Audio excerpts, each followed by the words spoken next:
जय माता दी दोस्तों, आज की वीडियो में मैं चर्चा करने जा रही हूँ राजभंग योग की। यदि कुंडली में आपके राजभंग योग बन जाए तो यह जीवन में संघर्ष की मात्रा को बहुत ज्यादा बढ़ा देता है। इस चीज का ध्यान रखिएगा। सबसे पहला जो राजभंग योग बनता है वह इस तरीके से बनता है कि यदि सूर्य के साथ चंद्रमा छठे भाव में विराजमान हो, चंद्र यहाँ पर अस्त हो, ऊपर से शनि की या राहु की कहीं से भी दृष्टि पड़ जाए तो यह राजभंग बन जाएगा। ऐसे व्यक्ति को जीवन पर्यंत मान सम्मान नहीं मिल पाता है। जीवन पर्यंत ऐसे व्यक्ति मानसिक तौर पर अशांत रहते हैं, माँ का सुख नहीं मिलता है। अगर माता है भी तो उनसे वैचारिक मतभेद बने रहते हैं। ऐसे व्यक्तियों को संघर्ष बहुत ही ज्यादा करना पड़ता है। और दूसरा, यदि तुला राशि में सूर्य महाराज नीच के बैठे हैं और वहाँ पर मंगल देव अस्त हो जाए, अस्त होकर के सूर्य के साथ बैठ जाए तो यह भी राजभंग योग बन जाएगा। ऐसे व्यक्तियों को भी संघर्ष बहुत ही ज्यादा करना पड़ता है। तीसरा जो राजभंग बनता है वह इस तरीके से बनता है, कुंडली में शुक्र महाराज कहीं पर भी विराजमान हो, उन पर शनि या राहु की दृष्टि हो, पूर्ण दृष्टि पड़ रही हो तो यह भी राजभंग कर देता है। ऐसे व्यक्तियों को भी जीवन पर्यंत संघर्ष झेलना पड़ता है। प्रत्येक काम में अड़चन आती है और संसारिक सुख ऐसे व्यक्तियों को कम ही मिल पाता है। चौथे तरीके से जब ये योग बनता है तो वह इस तरीके से बनता है कि मंगल और चंद्र कुंडली में भी कहीं पर भी एक साथ बैठे हों, केंद्र में या त्रिकोण में 6, 8, 12 को छोड़ करके, तो यह लक्ष्मी नारायण योग बना देंगे।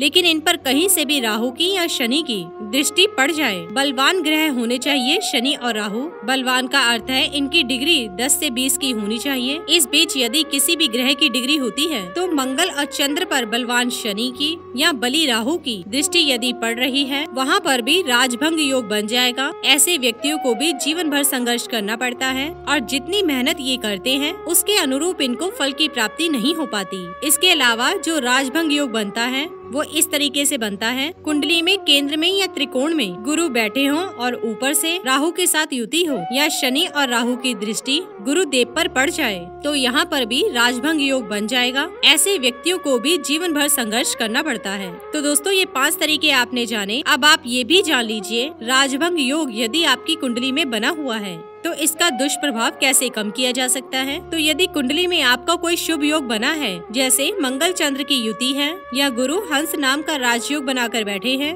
या शुक्र मालव्य नाम का राजयोग बनाकर केंद्र में बैठे हैं और ऊपर से शनि या राहु दृष्टि डालकर यह राजयोग कम कर रहे हैं, तो आपको चाहिए शनि और राहु उनसे संबंधित वस्तुओं का आप दान करें।